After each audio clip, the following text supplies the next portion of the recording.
Praise the lord. నమ్మకమైన వాడు, సత్యవంతుడు, మన ప్రభు రక్షకుడు క్రీస్తు యేసు నామములో మీ అందరికీ వందనములు, శుభములు.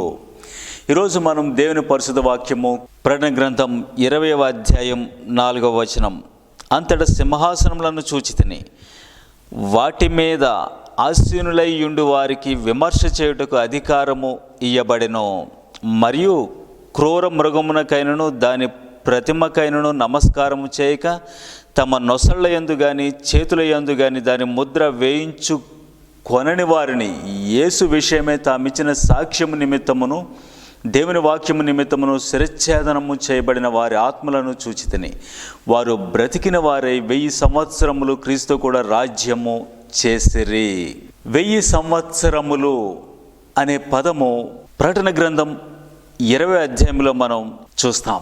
మరొకసారి కూడా 6వ వచనంలో, 2వ వచనం, 3వ వచనంలో చాలాసార్లు కనిపిస్తుంది 1000 సంవత్సరములు. దీని అర్థం ఏమిటి? మిల్లీనియం అనే పదం బహుశా మీరు ప్రార్థనకి వెళుతున్నప్పుడు చర్చెస్లో ఎవరైనా బోధిస్తున్నప్పుడు బహుశా విని ఉండవచ్చు. దాని అర్థం ఏమిటి? మిల్లీనియం అనగా 1000 ఏండ్ల పాలన, 1000 సంవత్సరములు క్రీస్తు పాలన ఎప్పుడు జరుగుతుంది, మనం ఎందుకు తెలుసుకోవాలి, సంఘానికి ఎందుకు అవసరం అనే విషయాలు మనం చూడబోతూ ఉన్నాం. మిల్లీనియం అనే పదం మూల భాష లాటిన్ భాష నుండి తీసుకోబడింది. లాటిన్ భాషలో మిల్లే అనగా 1000 అని అర్థం. అక్కడి నుంచి తీసుకొనబడింది మిల్లీనియం, 1000 సంవత్సరములు. ఈ విషయాన్ని మనం వింటున్నప్పుడు క్రైస్తవ సమాజంలో బోధకులు డిఫరెంట్ వ్యూస్, భిన్న అభిప్రాయాలు ఇప్పటికే తీసుకుని వచ్చారు. అందులో ఒకటి అమిల్లీనియలిజం,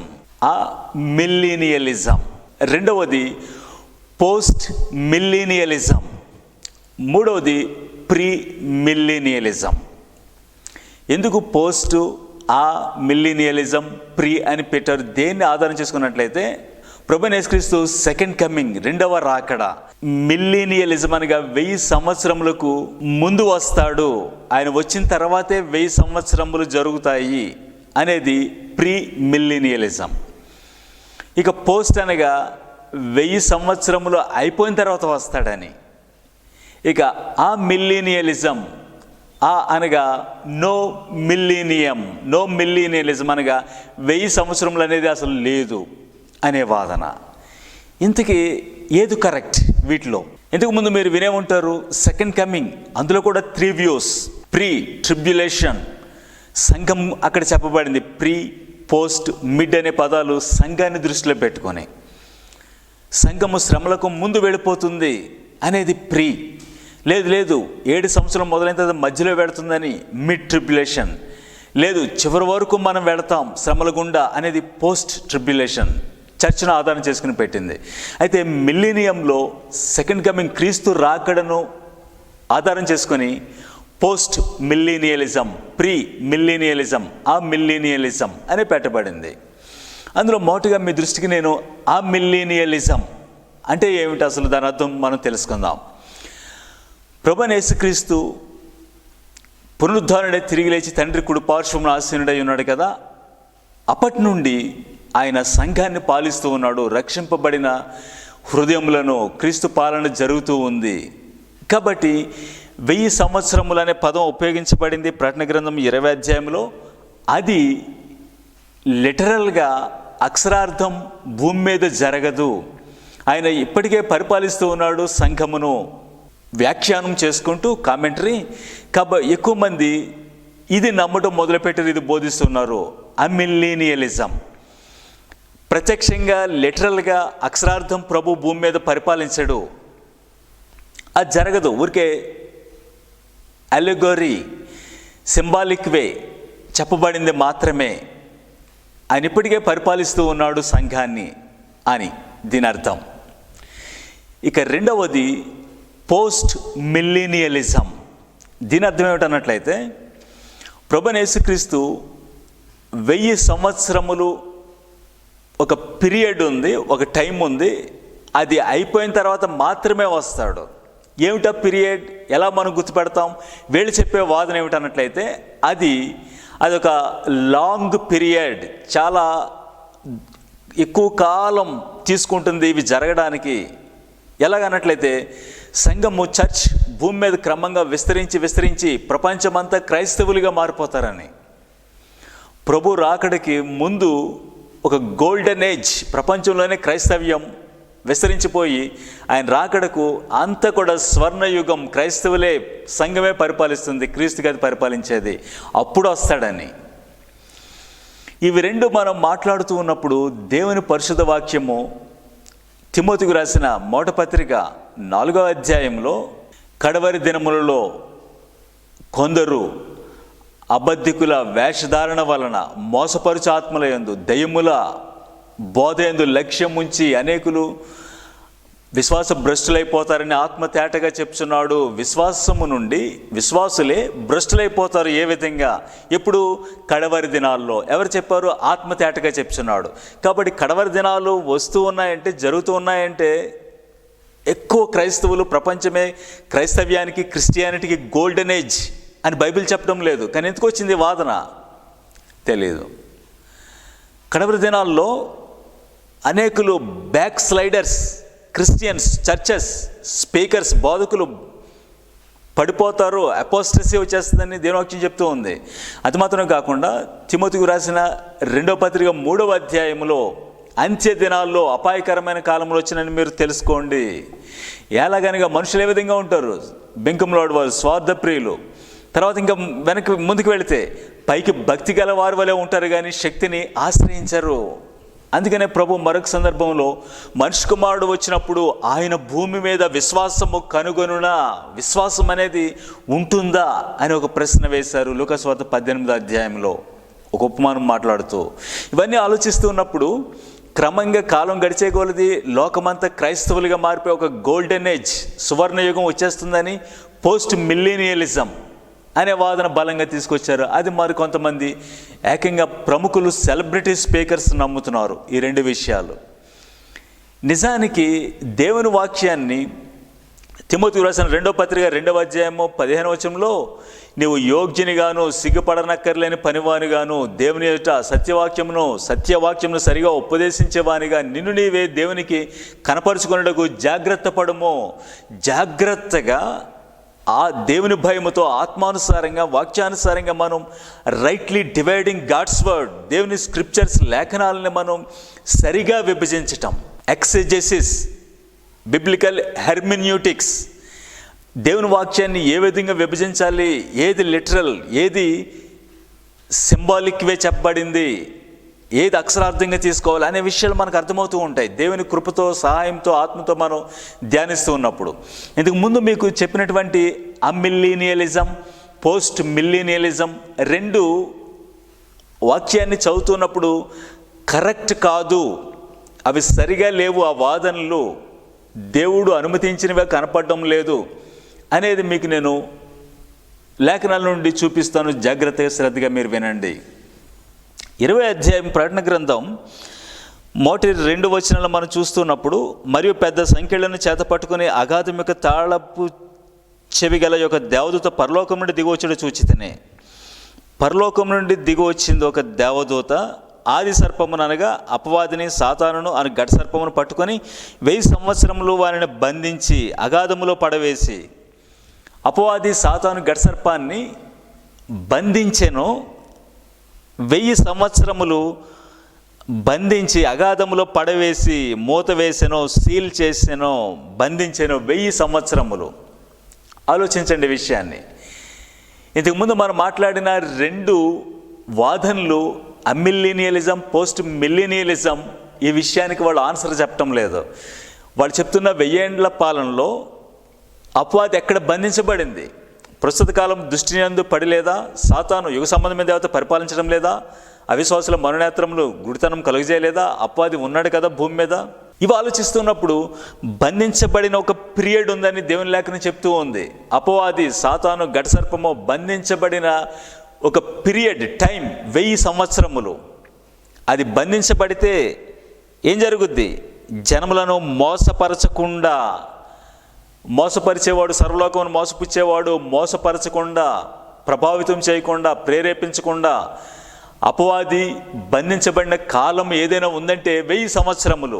ఈ విషయానికి అంతకుముందు మీరు విన్నటువంటి 2 వ్యూస్, అమిల్లీనియలిజం, పోస్ట్ మిల్లీనియలిజం, వీళ్ళు ఆన్సర్ చేయటం లేదు, ఈ విషయం చెప్పడం లేదు. ఎక్కడ బంధించబడింది వాళ్ళు చెప్తున్న వాదనలో, సరిగా వాక్యాన్ని వాళ్ళు విభజించడం లేదు అనేది మనకు అర్థమవుతూ ఉంది.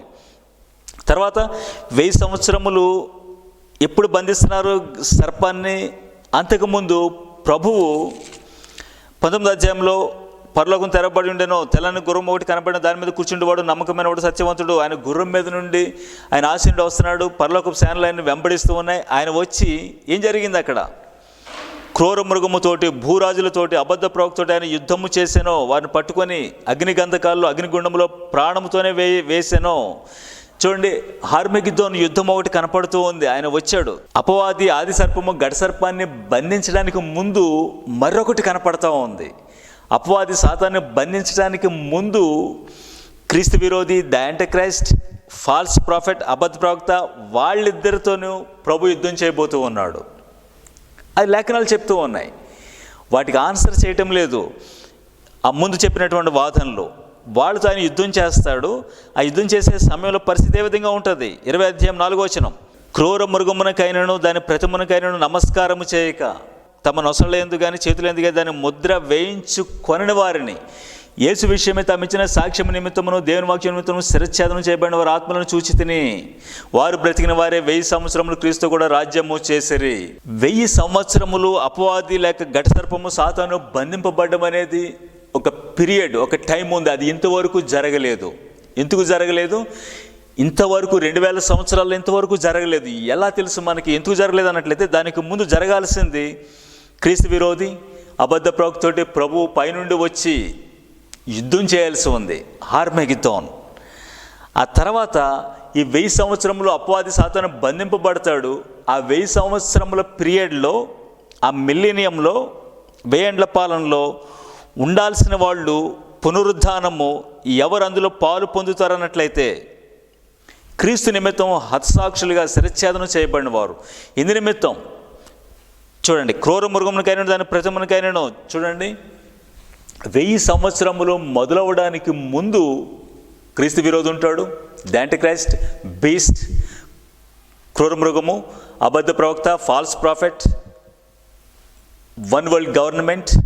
తర్వాత ఆ ప్రతిమ, ఇమేజ్, ముద్ర, ఆ ముద్ర వేయించుకోవాలని, ఆ ప్రతిమకు నమస్కరించాలని, లేదంటే శిరచ్ఛేదనం చేయడం. కాబట్టి క్రీస్తు విషయమైన సాక్ష్యము, శిరచ్ఛేదనం, మార్టైర్స్ అయిన వాళ్ళు ఇక్కడ కనపడుతున్నారు. అనగా క్రైస్తవులు చర్చ్ ఉంటుంది. అప్పటికి వాళ్ళు పునరుద్ధానము చేయబడి 1000 సంవత్సరములు క్రీస్తు కూడా రాజ్యము చేయుదురు. చూడండి, ఇక్కడ మీకు ఒక విషయాన్ని నేను చూపిస్తూ ఉన్నాను. ప్రకటన గ్రంథం 20వ అధ్యాయం మనం చదువుతూ ఉన్నప్పుడు ఇక్కడ ఒక లైన్ మీకు కనపడుతుంది కదా, గీత.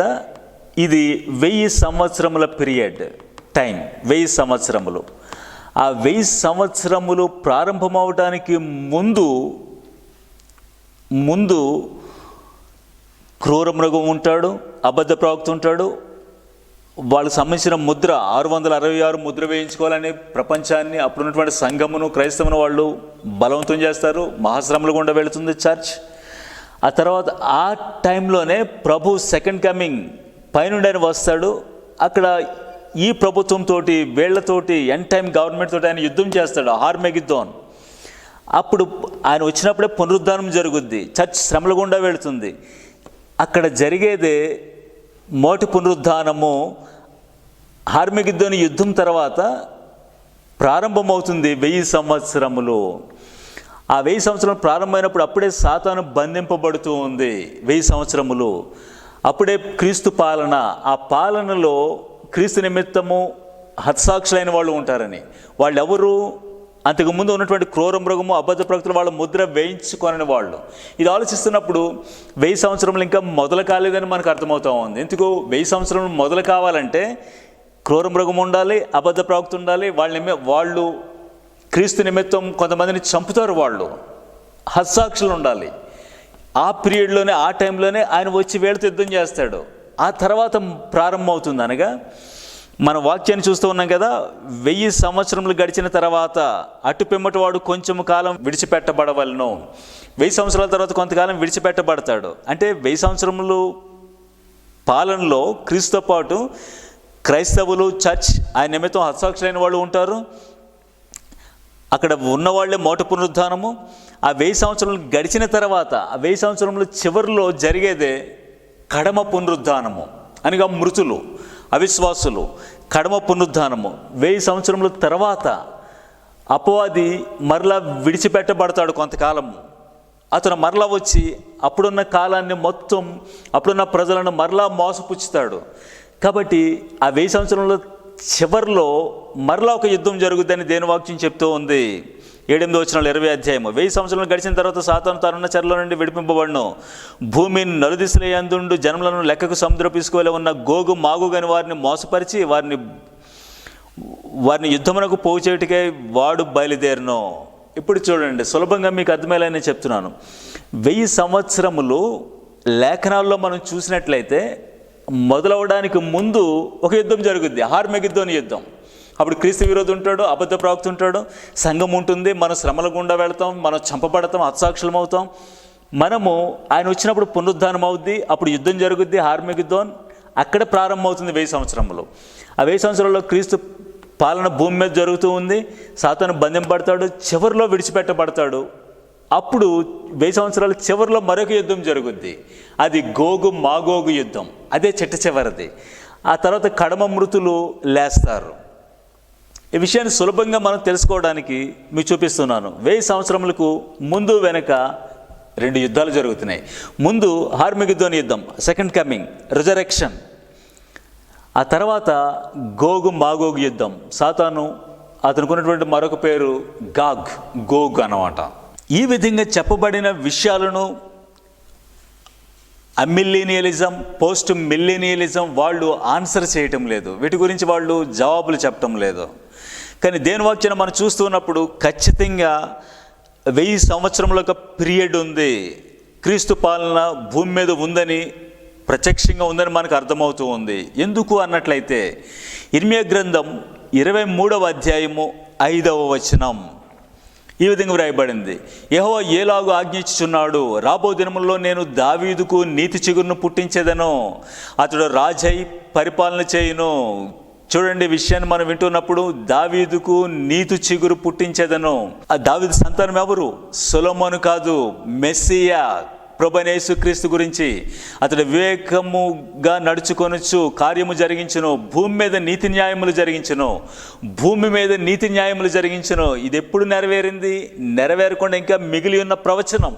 దావీదు సంతానము అబ్రహాము, ఆదికాండం 15వ అధ్యాయంలో అబ్రహాము సంతానమునకు, దావీదు సంతానమునకు దేవుడిచ్చిన వాగ్దానము, రావాల్సిన రాజు మెస్సియా సొలొమోను కాదు, ప్రభువైన యేసుక్రీస్తు. ఆయన భూమి మీద నీతి న్యాయములు జరిగించును. తర్వాత వచ్చిన చూస్తే అతని దినముల్లో యోధా రక్షణ నందును, ఇశ్రాయేలు నిర్భయంగా నివసించును, యెహోవాయే మనకు నీతి అని పేరు పెట్టబడును. యెహోవా మెక్దిస్కెన్, యెహోవా మనకు నీతి అనేది ఇది ఎప్పుడు జరుగుతూ ఉంది? సరిగ్గా ఈ 1000 సంవత్సరం పాలనలోనే దేవుని రాజ్యము క్రీస్తు భూమి మీద పరిపాలిస్తాడని. ఎందుకు అన్నట్లయితే లూకా సువార్త 1వ అధ్యాయము 31-32 వచనాల్లో కన్యమరికి ఈ విధంగా చెప్పడం, గబ్రియేలు దూత చెప్పడం మనం చూస్తాం. ఇదిగో నీకు ఒక శిశువు జన్మిస్తాడు, అతడు దావీదు సింహాసనమును యుగయుగాలు పాలిస్తాడు, యాకోబు సంతానమునని చెప్పబడింది. అక్కడ దావీదు గోత్రం నుండి, లైన్ నుండి ఒక రాజు వస్తూ ఉంటాడు. ఆయన యుగయుగములు పాలించును, భూమి మీద ఆయన దావీదు సింహాసనం పాలిస్తాడు. దావీదుకి ఇవ్వబడినటువంటి వాగ్దానము సొలొమోను కాదు, ప్రభువైన యేసుక్రీస్తు. అనగా లిటరల్గా ప్రత్యక్షంగా ప్రభు భూమి మీద పాలిస్తాడని అర్థమవుతూ ఉంది. ప్రభువైన యేసుక్రీస్తు భూమి మీదకి రావడానికి ఫస్ట్ కమ్మింగ్ గురించి కొన్ని ప్రవచనాలు చెప్పబడ్డాయి. అవి ఎల్లోగరీ లేక సింబాలిక్ వే, ఆత్మీయంగా అక్షరార్థంగా కాదు అవి అన్నట్టుగా కాదు, అవి లిటరల్గా నెరవేరాయి. కన్యక గర్భవతి కుమారుని కనును, ప్రభువైన యేసుక్రీస్తు ఆయన గురించి చెప్పబడినవి. ఆయన దావీదు కుమారుడుగా, మనిషి కుమారుడిగా, దేవుని కుమారుడిగా, దేవునిగా ఆయనకి చెప్పబడిన ప్రవచనాలన్నీ అక్షరార్థం నెరవేరుతూ వచ్చాయి. ఆ విధంగానే ఆయన సెకండ్ కమింగ్లో చెప్పబడిన ప్రవచనాలు కూడా అన్నీ సింబాలిక్ వేగా కాదు, అవి ఖచ్చితంగా నెరవేరబోతూ ఉన్నాయి, జరుగుతాయి అవి ఆ విధంగా. మరొకటి, అంతకుముందు మీకు చెప్పిన 2 వాదనలు ఆన్సర్ చేయలేకపోతూ ఉన్నాయి. ఎహెజ్కేలు గ్రంథంలో 47వ అధ్యాయంలో వ్రాయబడిన టెంపుల్ గురించి. ఇది సొలొమోను మందిరం కాదు, తర్వాత ఇప్పుడు యూదులు కట్టబోయే 3వ దేవాలయం కూడా కాదు, ఇది 4వ దేవాలయం. ఎహెజ్కేలు గ్రంథం 47వ అధ్యాయంలో మనం చూస్తే, మందిరపు గడప క్రింద నుండి నీళ్లు ఉబ్బికి తూర్పుగా పారుచుండెనో. ఆ నీళ్లు ఎక్కడికి ఉబ్బికి వెళుతున్నాయో, తూర్పు దిగ్గా ఎక్కడికి వెళుతూ ఉన్నాయో, ఆ నీరు తాకిన ప్రతి నిర్జీవమైనవి అన్నీ కూడా జీవం పొంది బ్రతుకుతూ ఉన్నాయి, అన్నీ సజీవంగా మారుతూ ఉన్నాయి. ఉప్పు నీళ్ళు మంచినీళ్ళు అవుతూ ఉన్నాయి, ఆ విధంగా వెళుతూ సముద్రంలోనికి వెళుతుందని చెప్పబడింది. ఆలోచిస్తే ఈ టెంపుల్ దగ్గర నుండి గడప క్రింద నుండి నీళ్లు ఒబ్బుకటం ఇంతవరకు ఇజ్రాయెల్లో, జెరూసలేంలో ఆ విధంగా లేదు, జరగలేదు. ఈ విషయం ఎప్పుడు జరుగుద్ది చూడండి. ప్రవక్త అయిన జకర్యా మాట్లాడుతూ 14వ అధ్యాయము 8వ వచనం, ఆ దినమున జీవజలములు యెరూషలేములో నుండి పారి సగం తూర్పు సముద్రం వరకు, సగం పడమటి సముద్రం వరకు దిగును. ఆ దినమున, ఏ దినమున? ప్రభువైన యేసుక్రీస్తు సెకండ్ కమింగ్, 2వ రాకడలో యెరూషలేము మీద తూర్పు తట్టునున్న ఒలీవ కొండ మీద ఆయన పాదములుంచగా జరిగేది. ఇంతవరకు అది జరగలేదే. ఆలోచిస్తే యెరూషలేం సిటీలో ఎలాంటి నది లేదు.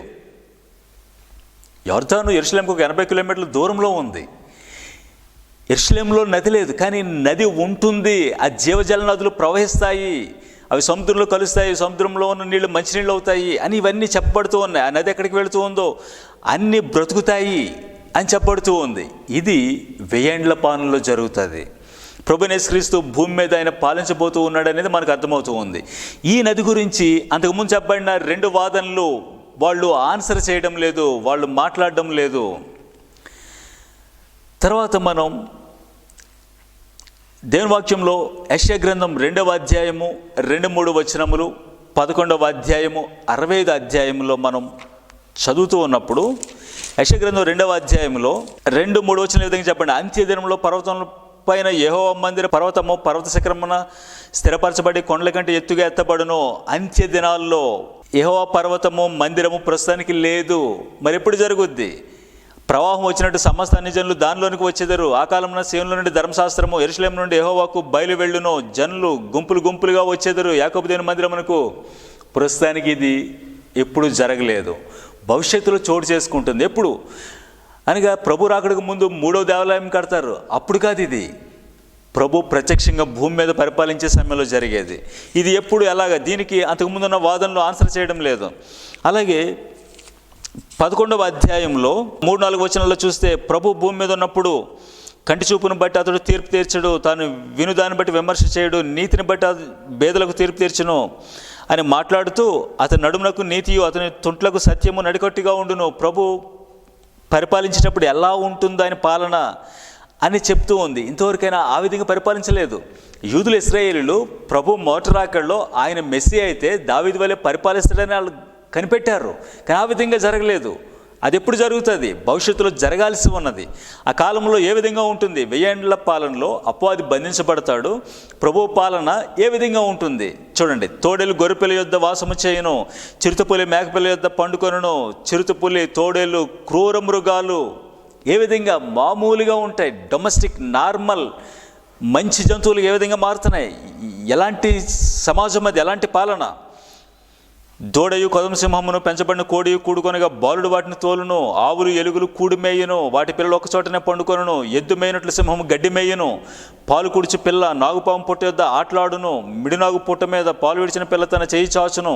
నా పరిశుద్ధ పర్వతమందంతటి ఏ మృగమును హాని చేయదు, నాశనం చేయదు. సముద్రం జలంతో నిండి ఉన్నట్టు లోకము యెహోవాను గూర్చిన జ్ఞానంతో నిండి ఉండును. ఈ విషయాన్ని మనం ఆలోచిస్తూ ఉన్నప్పుడు ఎక్కడ నెరవేరింది? ఇది సింబాలిక్ వే, అలంకారపూర్వకంగా, ఆత్మీయంగా మరొక ఇది ప్రత్యక్షంగా జరగదు అన్నట్లయితే, ఆ కింద మనం చూస్తే 11వ అధ్యాయంలో దేవుడు సముద్ర ద్వీపంలో నుండి విడిపించి రప్పించడానికి యెహోవా 2వ మారు తన చేయి చాచును. తన ప్రజలను అష్షూరులో నుండి, ఐగుప్తులో నుండి, పత్రోసులో నుండి, కూషులో నుండి తిరిగి తీసుకురావడానికి 2వ మారు చేయి చాచును రెండవ మారు అని దేవుని వాక్యం చెప్తుంది. అంటే మొదటిసారి ఎప్పుడైనా చెదిరిపోయిన తన ప్రజలను సమకూర్చాడు. ఎస్కేల్ గ్రంథం 37-38 అధ్యాయాలు ఎండిపోయిన ఎముకలు. ఆయన మొదటి కమింగ్లో ప్రభువైన యేసుక్రీస్తు వచ్చినప్పుడు అది నెరవేర్చబడింది. ఇశ్రాయేలు 48 మే 14న ఒక జనముగా ఒక దేశముగా మరలా సమకూర్చబడ్డారు. అది జరిగింది మొదటి మారు. రెండవ మారు మరలా ఆయన ఎప్పుడు? ఆయన సెకండ్ కమింగ్లో జరిగేది. ఆయన వచ్చిన తర్వాత తన ప్రజలందరూ మరలా సమకూర్చబోతూ ఉన్నాడు ఆయన సెకండ్ కమింగ్లో. తర్వాత 65వ అధ్యాయము 21-25 వచనాలు మనం చూద్దాం. యెషయా గ్రంథం. వారు కట్టుకున్న ఇండ్లలో వేరొకరు కాపురం ఉండరు, వారు నాటుకున్న వాటిని వేరొకరు అనుభవింపరు. నా జనుల ఆయుష్యము వృక్షాయుష్యమంతయగును. నేను ఏర్పరచుకున్న వారు తాము చేసుకున్న దాని ఫలం పూర్తిగా అనుభవించరు. వారు వృధాగా ప్రయాసపడరు. ఆకస్మిక కలుగు అపాయమునందుటిగా పిల్లలను కనరు. వారు యెహోవా చేత ఆశీర్వదింపబడిన వారు అవుదురు. వారి సంతానపు వారు వారి వద్దనే ఉందురు. వారికి ఎలాగున జరుగును? వారు వేడుకొనక మునుపు నేను ఉత్తరం ఇచ్చేదను. వారు మనవి చేర్చుండగా నేను ఆలకించేదను. తోడేళ్లను గొర్రెపిల్లను కలిసి మేయను. సింహం ఎద్దువలే గడ్డి తినను. సర్పముఖమును ఆహారము నా పరిశుద్ధ పర్వతంలో అవి హాని అయినను నాశనమైనను చేయకుండాను అని యెహోవా సెలవిస్తున్నాడు. ఇది ఎప్పుడు జరిగింది? భవిష్యత్తులో ఎలా జరుగుతుంది? ఏ కాలము? ప్రభువైన యేసుక్రీస్తు పాలనలో 1000 సంవత్సరముల పీరియడ్ అనేది ఒకటి ఉందని దేవుని వాక్యం చెప్తూ ఉంది. ఖచ్చితంగా అది జరగబోతున్నదని దేవుని వాక్యంలో మనం చూస్తూ ఉన్నాం. ప్రియమైన దేవుని బిడ్డలారా, ఈ విషయాలు మనం చూస్తూ ఉన్నప్పుడు మనకి వెంటనే ఒక ప్రశ్న వస్తూ ఉంది. 1000 సంవత్సరముల పాలనలో క్రైస్తవులమైన మనం చర్చ్ రూపాంతరం పొంది రెప్పపాటులో మహిమ శరీరాలు మనం పొందుకుంటాం. మరి అయితే ఆ కాలంలో ఉండే ప్రజలు ఎవరు?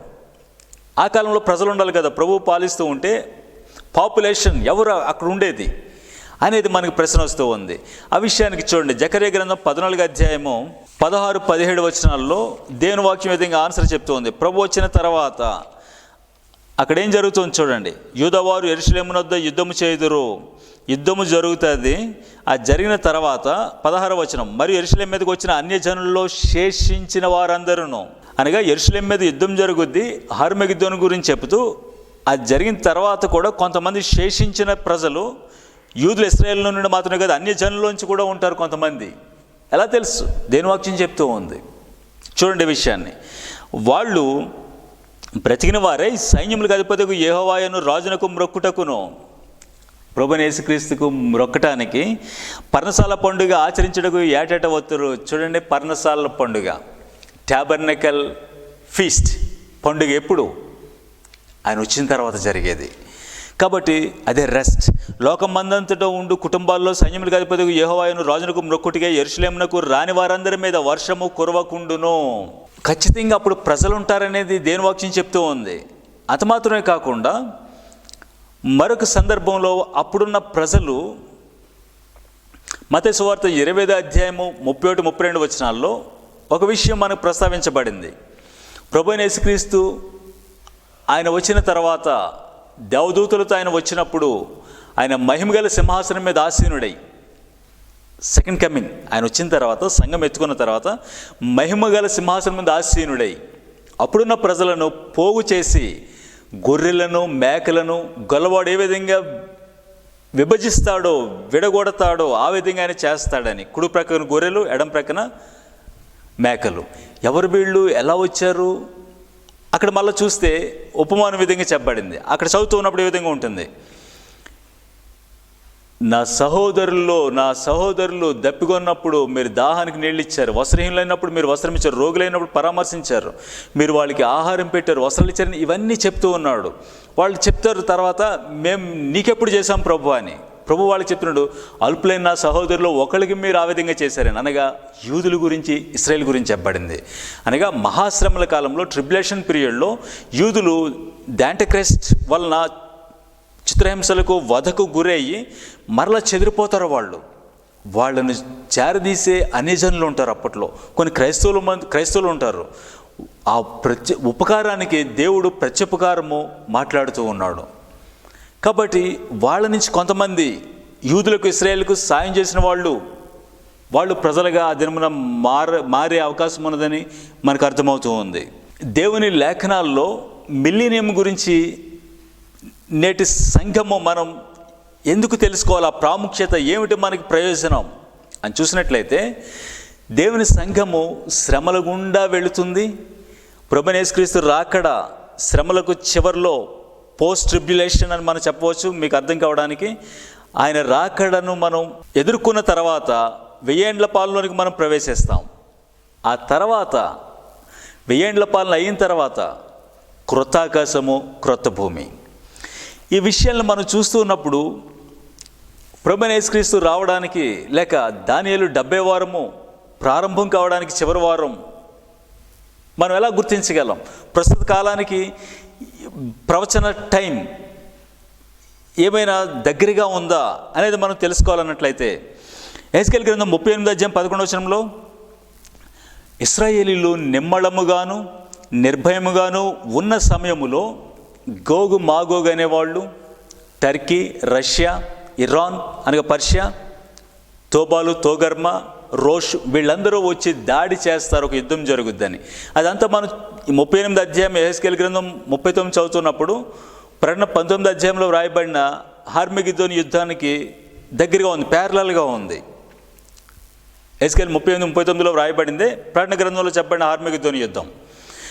వాళ్ళు ఎప్పుడు వస్తారు? ఇశ్రాయేల్ ప్రజలు నిర్భయముగాను పీస్ అండ్ సేఫ్టీగా ఉన్నప్పుడు, నిమ్మళంగా ఉన్నప్పుడు అని. ప్రస్తుతం మనం ఇజ్రాయెల్ గురించి మనం ఆలోచిస్తే 4 రోజుల క్రితం ఒక వార్త ఈ విధంగా వచ్చింది. Morocco, Sudan, United Arab Emirates అనగా దుబాయ్, బహ్రెయిన్, ఈ అరబ్ దేశాలు 4 ఇజ్రాయెల్ దేశంతో పీస్ అగ్రిమెంట్ చేసుకున్నాయి.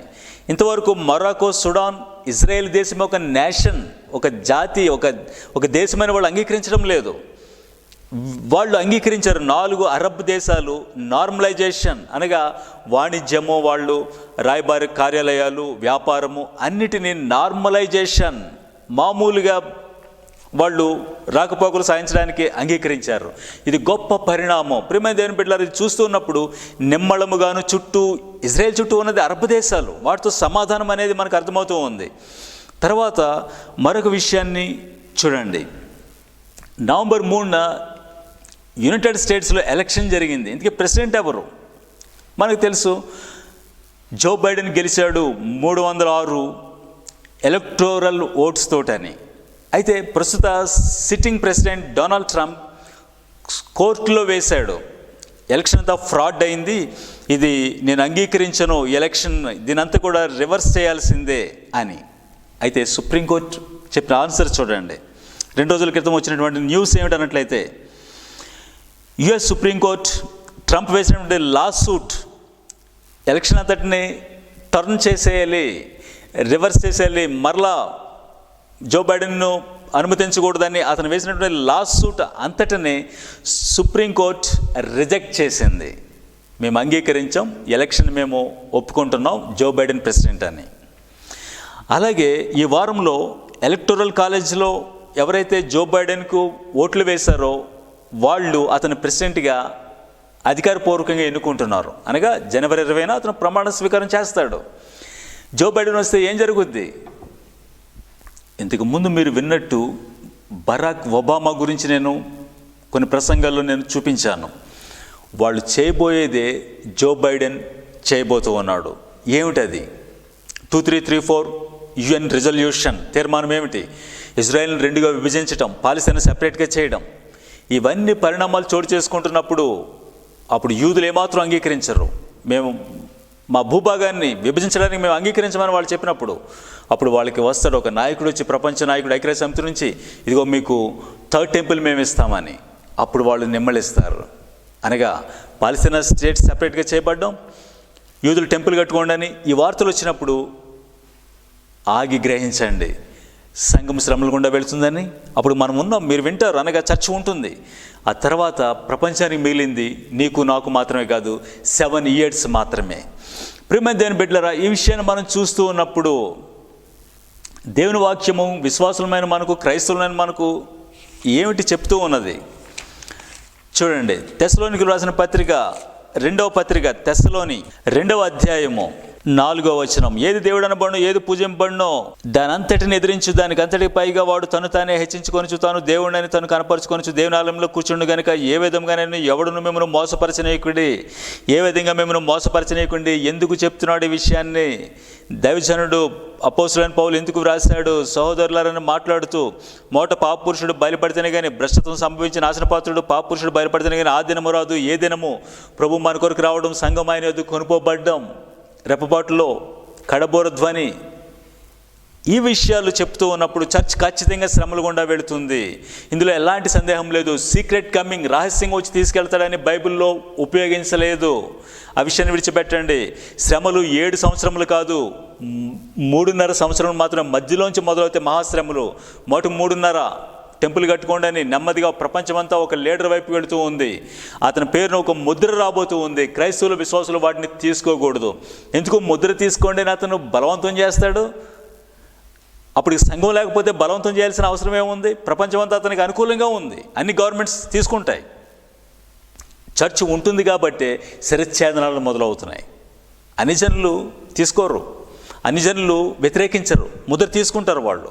కానీ దాన్ని వ్యతిరేకించేదే చర్చ్ కాబట్టి అందుకనే హతసాక్షులుగా మారుతూ ఉన్నారు. ప్రేమ దేవుని బిడ్డలారా, మరొక విషయాన్ని మనం చూస్తూ ఉన్నప్పుడు, దేవుని బిడ్డలమైన మనం, మన కుటుంబాలు వింటూ ఉన్న మనం, మరొక ప్రశ్న ఏమిటన్నట్లయితే, ఆర్ యు బోర్న్ అగైన్? మీరు తిరిగి జన్మించారా? మారు మనసు, ప్రభువైన యేసుక్రీస్తులో విశ్వాసం ఉంచి హృదయములో సున్నతి, అనగా హృదయములో దేవుని ఆత్మతో, చూడండి, దేవుని వాక్యము ఆత్మ ఖడ్గం, లోబడితే హృదయానికి సున్నతి చేస్తున్నాడు. అదే వాక్యము అవిధేయులమైతే మనలను ఛేదించి వేస్తాడు. ఆలోచించండి. కాబట్టి తిరిగి జన్మించాలి, బోర్న్ అగైన్. పాపమును, అపవిత్రతను విడిచిపెట్టాల్సిందే. మీరు ఆత్మపూర్ణులై వెలుగుతోటి నింపబడి ఆత్మతోనూ సత్యముతోనూ ట్రూ వర్షిప్ చేస్తూ దేవుని కొరకు మీరు సిద్ధపడుతూ అనేకులను సిద్ధపరచండి. అలాంటి కాలంలో మనం ఉన్నాం. చాలా తొందరలో 21 నుంచి ప్రారంభం కాబోతూ ఉన్నాయి. ఆలోచిస్తూ ఉన్నప్పుడు 2020 చాలా చీకటి సంవత్సరముగా, చాలా బాధాకరమైనదిగా, అనేక మరణాలు మిగిల్చి, చేదును బాధను మిగిల్చిన సంవత్సరముగా ఉన్నది. డిసెంబర్ ముగిపోతూ ఉన్నది. 21 ఏ విధంగా ఉండబోతూ ఉంది? ఇంతకంటే ఘోరమైనవి మనం చూడబోతూ ఉన్నాం. భూకంపాలు, కరువులు, ఇంకా ఆలోచిస్తే కరోనా వైరస్ను మించినటువంటి తెగుళ్ళు. కారణం, ప్రభువైన యేసుక్రీస్తు రాబోతూ ఉన్నాడు. అవి లేఖనాలు చెప్తూ ఉన్నాయి. ఆయన రాకడికి ఈ విధంగా జరగబోతూ ఉన్నాయి. ప్రపంచానికి నాయకుడు రాబోతూ ఉన్నాడు. 1 వరల్డ్ రిలీజియన్, 1 వరల్డ్ లీడర్. ప్రపంచమంతా ఒక వ్యక్తి చేతికి వెళ్ళిపోతూ ఉంది. కరెన్సీ లేకుండా చేసేస్తారు, నంబరింగ్ సిస్టమ్ వచ్చేది. ఈ టెక్నాలజీ కాదు, క్రీస్తు విరోధికి ప్లాట్ఫామ్ రెడీ చేసుకోవడం. అయితే దేవుని బిడ్డలమైన మనం, నీవు నీ ఇంటిని, నీ చర్చ్ను, బహుశా మీరు గతంలో విని ఉండకపోవచ్చు, మిలీనియం, 1000 ఏండ్ల పాలన. దేవుని వాక్యం చాలా క్లియర్గా చెప్తూ ఉంది, స్పష్టంగా, క్రిస్టల్ క్లియర్గా. అక్కడ నీ చోటు సంపాదించుకోవాలంటే ఇక్కడ సిద్ధపడాలి, మనం ప్రిపేర్ కావాలి. అందుకు ఈ వాక్యాన్ని మీ దృష్టిని తీసుకొస్తున్నాను. దానియేలు గ్రంథం 12వ అధ్యాయం 13వచనంలో, అంత్యం వరకు నీవు నిలకడగా ఉండిన ఎడల, చూడండి, అంత్యం వరకు, చివరి వరకు నిలకడగా ఉండిన ఎడల విశ్రాంతి నొంది కాలాంతమందు నీ వంతులో నిలిచేదవు. ఆలోచించండి విషయాన్ని. ప్రభు ఏం చెప్పారు మనకి? నేను వెళ్ళి తిరిగి వచ్చి మీకు స్థలములు సిద్ధపరచడానికి వెళుతున్నాను, వచ్చి ఆ స్థలములో నాతో పాటు ఉండులాగున మిమ్మల్ని నేను తీసుకుని పోతున్నానని ఆయన చెప్తూ ఉన్నాడు. ఎలాంటి భాగము, షేర్ నువ్వు స్వతంత్రించుకోబోతూ ఉన్నావు తేజవాసుల పరిశుద్ధుల స్వాస్థ్యంలో? ప్రేమ దేవుని బిడ్డలారా, ఈ విషయాలు ఆలోచించండి. జీవం గల దేవుని కొరకు నిలబడండి, నడుములు కట్టుకోండి, దీపములు ఆరిపోకుండా కాచుకోండి, అనేక ఆత్మలను సంపాదించండి, దేవుని వాక్యాన్ని చేరవేయండి. ఈ ప్రసంగాలు ఎన్ టైమ్స్ బహుశా మీరు విన్నట్లయితే మరికొంతమందికి పరిచయం చేయండి. దేవుని కృప వలన ఎక్కడో మారుమూల పల్లెటూరులో, ఓ గ్రామంలో ఎలాంటి సపోర్ట్ లేకుండా దేవుని మీద ఆధారపడి మేము చేస్తున్న ఈ చిన్న పరిచర్య, దేవుని కృప వలన ఒక 500 మంది సబ్స్క్రైబర్స్ దేవుడు అనుగ్రహించారు. వారందరికీ ప్రత్యేక వందనాలు. దేవుడు మిమ్ములను నడుము కట్టి మీ దీపములు మండుతూ ప్రకాశింపజేయునుగాక. చీకటిలో దేవుడు మీ మీద ప్రకాశించునుగాక. ఆ విధంగా మేమందరం మీకోసం ప్రార్థన చేస్తూ ఉన్నాం. ఈ సమయంలో వింటూ ఉన్న మీరు దయచేసి ఈ విషయాన్ని దృష్టిలో పెట్టుకోండి. సంఘము శ్రమల గుండా వెళుతుంది. ప్రభు వచ్చిన తర్వాత మనం ఎత్తబడతాం. అప్పుడు ప్రారంభమవుతూ ఉంది యెరూషలేములో ప్రభు సింహాసనం 1000 ఏండ్ల పాలన. ఆ చివరిలో సాతాను విడిచిపెట్టబడతాడు. ఆ తర్వాత మరొక యుద్ధం జరుగుతుంది, గోగు మాగోగు. అదే చిట్ట చివరి యుద్ధం. ఆ తర్వాత క్రొత్త ఆకాశము, క్రొత్త భూమి. క్రైస్తవ నిరీక్షణ ఏమిటి? ఈ జీవితకాలం మట్టుకే మనం క్రైస్తవులం అయితే సమాధి తర్వాత ఇంకేమీ లేదన్నట్లయితే మనుషులందరికంటే దౌర్భాగ్యులమని 1 కొరింథీయులకు రాసిన పత్రిక 15 చెప్తూ ఉన్నాడు. మనము నిరీక్షణ కలిగిన వారము, ప్రభువైన యేసుక్రీస్తు కొరకు మనం ఎదురు చూస్తూ ఉన్నాం. కాబట్టి ఈ శుభప్రదమైన నిరీక్షణ కలిగి దేవుని కొరకు మనం సిద్ధపడదాం. మీ అందరి కోసం నేను ప్రార్థన చేస్తూ ఉన్నాను. దయచేసి తలలో వంచండి. వాత్సల్య సంపూర్ణుడా, జీవం గల దేవా, నీ వాక్యాన్ని ఆసక్తిగా ఎవరైతే విన్నారో వారి హృదయాల్లో, వారి కుటుంబాల్లో, వారి సంఘాల్లో వింటూ ఉన్న ప్రతి బిడ్డ జీవితంలో ఒక నిరీక్షణ, క్రైస్తవ జీవితంలో ఎదుర్కొంటున్న శ్రమలు, ఇబ్బందులు, వీటన్నిటిలో మా ఎదుట ఉంచబడిన బహుమానము మేము స్వతంత్రించుకోవడానికి, ఈ అవమానాన్ని నిర్లక్ష్యపెట్టి నీతో పాటు మేము ఉండడానికి సదాకాలము నీ ఆత్మతో మమ్మల్ని వింటూ ఉన్న వారిని నింపి నడిపించమని యేసుక్రీస్తు పరిశుద్ధ పునరుద్ధాన నామములో ప్రార్థించి ఆరాధించి వేడుకొంచున్నాం తండ్రి. ఆమేన్. Living God, we worship thee alone.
జీవాధిపతి నీవు, అన్ని జీవుల పోషకుడా.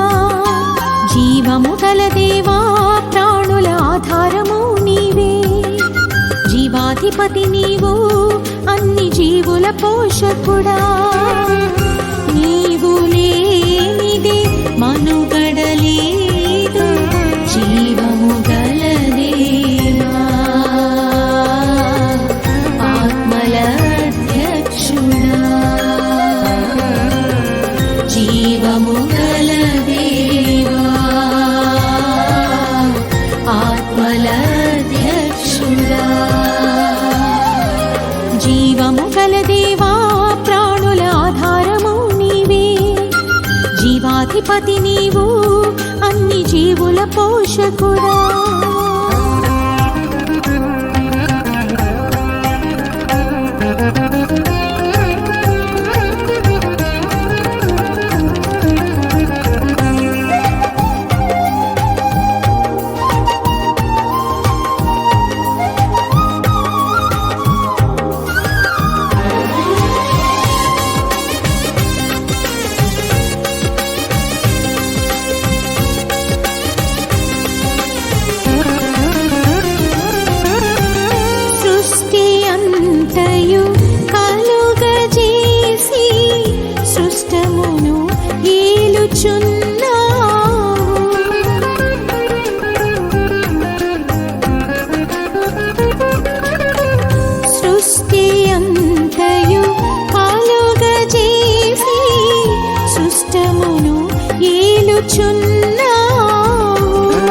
ఈశ్వరమే బలమైనది, నిర్వహించును సమస్తమును.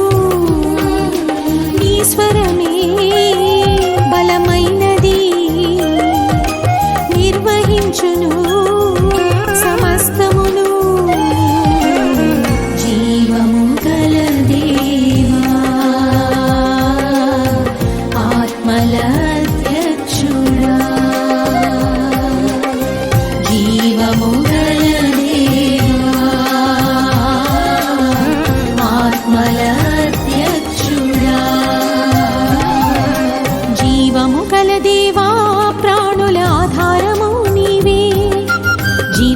జీవాధిపతి నీవు అన్ని జీవుల పోషకుడా.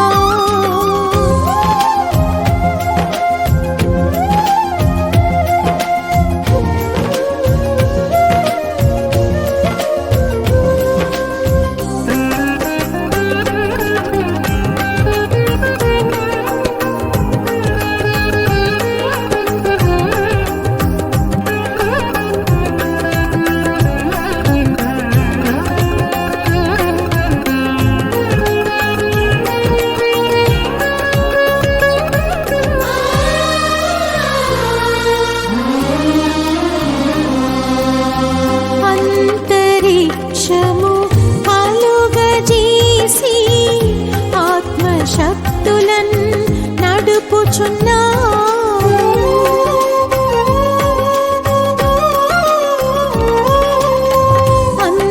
అంతరిక్షము కలుగజేసి ఆత్మశక్తులన్ నడుపుచున్నా మహత్తు గలది నీ స్వరమే శూన్యమందును సృష్టించును. మహత్తు గలది నీ స్వరమే శూన్యమందును సృష్టించును. జీవము గల దేవా ఆత్మల అధ్యక్షుడా. జీవము గల దేవా ఆత్మల అధ్యక్షుడా. జీవము కల దేవా ప్రాణుల ఆధారము నీవే. జీవాధిపతి నీవు అన్ని జీవుల పోషకుడా.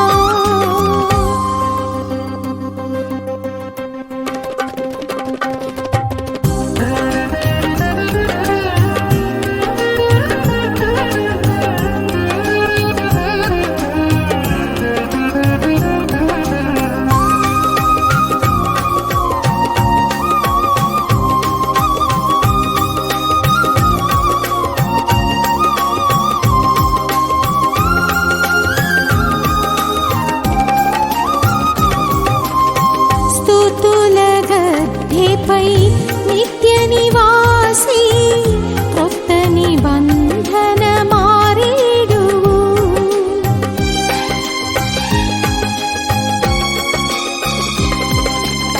స్తుతుల గద్దెపై నిత్య నివాసి కొత్త నిబంధన మారేడు. నాలుగు జీవులు స్తోత్రించును. కెరూబులే స్తుతి పీఠము.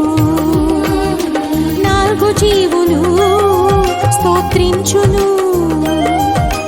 కెరూబులే స్తుతి పీఠము. జీవము గల దేవా ఆత్మల అధ్యక్షుడా. జీవము గల ఆత్మల అధ్యక్షుడా. జీవము గల దేవా ప్రాణుల ఆధారము నీవే. జీవాధిపతి నీవు అన్ని జీవుల పోషకుడా. జీవము గల దేవా ప్రాణుల ఆధారము నీవే.